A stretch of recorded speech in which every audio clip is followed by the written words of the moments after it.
Lungu family breaks silence on Zambia's copper war. Who really owns our independence? 4 months, silence from the Lungu family. But now, a statement that has shaken Zambia's political and economic foundation. While the government celebrates new mining deals and foreign investments, the Lungu family has raised a chilling question: who really owns Zambia? Behind the scenes, whispers of a new copper war are spreading, one that could define Zambia's future just as the struggle for independence did decades ago. Is this the moment Zambia reclaims control of its natural wealth? Or is it déjà vu, another foreign takeover disguised as progress? Stay tuned, because what the Lungu family just said might change how you see everything. Welcome to InspirAfrica Official, where we uncover the untold political and economic stories shaping Zambia's future. Today, we dive into a rising storm, the so-called Copper War. The Lungu family has broken their silence, linking Zambia's fight for economic control to what they call unfinished independence. With billions at stake and global powers watching closely, the battle over Zambia's minerals could decide who truly runs this nation: Lusaka or London, the people or the investors. So let's unpack what was said, why it matters, and how it could reshape Zambia's destiny. The Lungu family has finally spoken, and their words are shaking Zambia's power corridors. In this documentary-style report, we explore the growing Copper War, a clash between foreign mining control, government policy, and Zambia's struggle for true independence.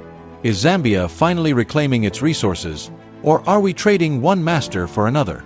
From the legacy of Edgar Lungu to the policies of President Hakainde Hichilema, this story reveals the deeper fight for ownership, sovereignty, and national pride.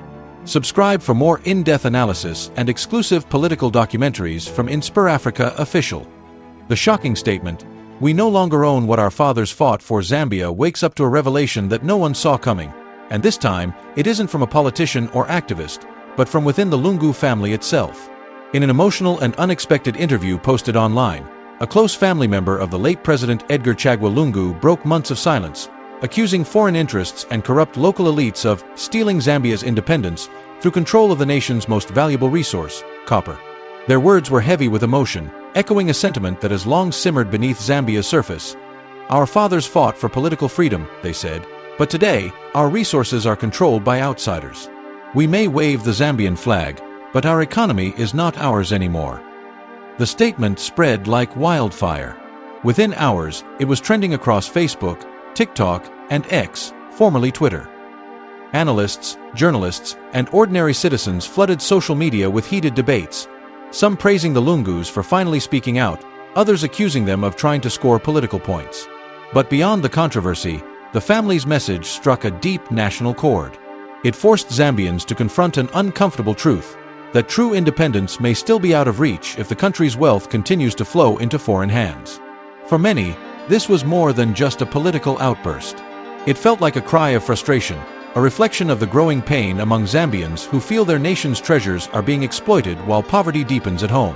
As copper trucks roll out of the mines daily, carrying wealth worth billions, the question now burns louder than ever: if Zambia no longer controls its own resources, can it still call itself truly free?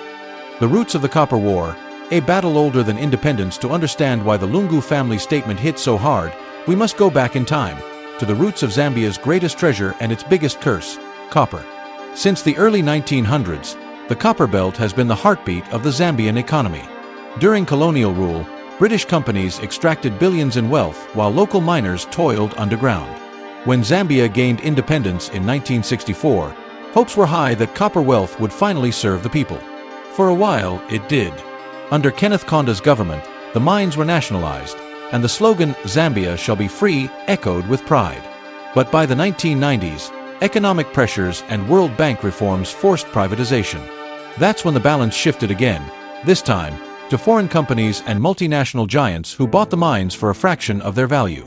Fast forward to today, Zambia still produces over 800,000 tons of copper annually, yet millions of Zambians live in poverty. The profits flow abroad, while the locals see little benefit. That's the heart of what the Lungu family called Zambia's silent copper war, a fight not fought with guns, but with contracts, court cases, and corruption. The Lungu legacy and the battle for economic control. When Edgar Lungu took office in 2015, he entered power at a time when copper prices were fluctuating and Zambia's debt was ballooning. Critics accused his government of being too close to foreign investors, especially from China. Supporters, however, argued that Lungu was trying to strike a balance, attracting investment while keeping national control. During his tenure, major mining disputes erupted.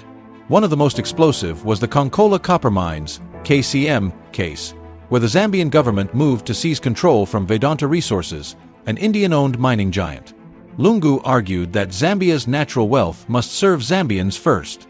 Now, months after his death, his family is revisiting that legacy, suggesting that what he fought for is being quietly reversed. In their statement, they said, President Lungu believed Zambia must stand on its own feet. But today, we see new deals being signed that look exactly like the old colonial contracts. Those words have reignited old tensions between those who want foreign partnerships and those who believe Zambia should take full control of its copper, even if it means breaking ties with powerful nations. The new players and the hidden hands behind the scenes, Zambia's copper war has new players and even deeper stakes. In recent months, reports have surfaced that Western and Asian powers are competing fiercely for Zambia's copper supply, not just for profit, but for strategic control. Copper isn't just metal anymore. It's the lifeblood of the global green energy revolution. From electric vehicles to power grids, the world's shift toward clean energy depends on copper, and Zambia holds some of the richest reserves on Earth. But with that wealth comes risk. Global giants, from Glencore to Chinese state firms, are increasing their stakes, while Zambia's government faces pressure to manage growing debt and unemployment. The Lungu family's message, accusing these deals of undermining sovereignty, has therefore struck a nerve. It's not just about politics or family pride anymore. It's about ownership, and whether Zambia's independence is still real when its economy is dictated by outsiders. Analysts are calling this the second scramble for Africa, and Zambia, once again, is caught in the middle. The nation responds, whose independence is it anyway? As the Lungu family's words continue to echo across Zambia, the reactions have been emotional, divided, and powerful. Some see the family statement as a genuine warning, a reminder that economic freedom must follow political freedom, or else independence becomes meaningless. Others view it as political positioning, an attempt to reclaim influence through public sympathy. Still, one truth stands out. The issue of who controls Zambia's copper has united Zambians in debate like never before. In radio call-ins and online forums, citizens express frustration. We are rich, but we live poor. Our copper builds other nations while our hospitals have no medicine. What is independence if foreigners own our mines? Meanwhile, the government insists that new mining deals are designed to benefit Zambians, promising transparency and reforms. But trust remains fragile. And as Zambia stands at a crossroads, between foreign capital and local control, between economic growth and true sovereignty, the late Edgar Lungu's family has forced the country to confront a haunting question: who really owns Zambia's independence? Whether their message is political or patriotic, one thing is clear: this copper war isn't just about minerals. It's about identity, power, and the unfinished business of freedom.